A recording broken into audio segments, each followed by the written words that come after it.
തേങ്ങയൊന്നും ചേർക്കാതെ എങ്ങനെ സ്വാദിഷ്ടമായ തക്കാളി ചമ്മന്തി ഉണ്ടാക്കാം എന്ന് നോക്കാം. ഇത് ഇഡലിക്കൊക്കെ ബെസ്റ്റാണ്.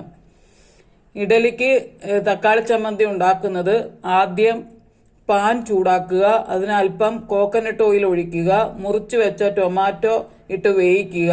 വേവിച്ചതിന് ശേഷം അതിനെ മാറ്റി ഒരു പാത്രത്തിലോട്ട് എടുത്ത് അതിന്റെ തൊലി കളയുക. ആ ചൂടായ എണ്ണയിലോട്ട് തന്നെ വെളുത്തുള്ളി ഇട്ട് വേവിക്കുക. നല്ലതുപോലെ വെന്തതിന് ശേഷം ആ വെളുത്തുള്ളി മാറ്റുക.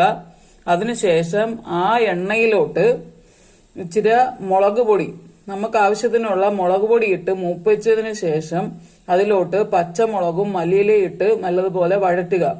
അതിനുശേഷം നമ്മൾ തൊലി കളഞ്ഞ തക്കാളിയും ആ വെളുത്തുള്ളിയും കൂടെ എടുത്ത് നല്ലതുപോലെ ഉപ്പ് ചേർത്ത് മിക്സ് ചെയ്ത് അടുപ്പിൽ വെച്ച് നല്ലതുപോലെ ഒന്ന് മിക്സ് ചെയ്ത് നല്ലതുപോലെ ചൂടാക്കിയതിനു ശേഷം കുറുകി വരുമ്പോൾ അതെടുത്ത് ഉപയോഗിക്കാം. ഇഡലിക്കൊക്കെ ബെസ്റ്റായിട്ട് ഉപയോഗിക്കാവുന്ന സാധനമാണ്. ഇഡലിക്കും ടേസ്റ്റ് കൂട്ടുന്നതിനും അതിന് കൊടുത്തും അവലും അല്പം ഉലുവയും ചേർത്താൽ നല്ലതായിരിക്കും. ഉപയോഗിക്കുക. നല്ല ടേസ്റ്റായിട്ടുള്ള സോഫ്റ്റായിട്ടുള്ള ഇഡലിയും ഉണ്ടാക്കാം. നല്ല ഒരു തക്കാളി ചമ്മന്തിയും നമുക്ക്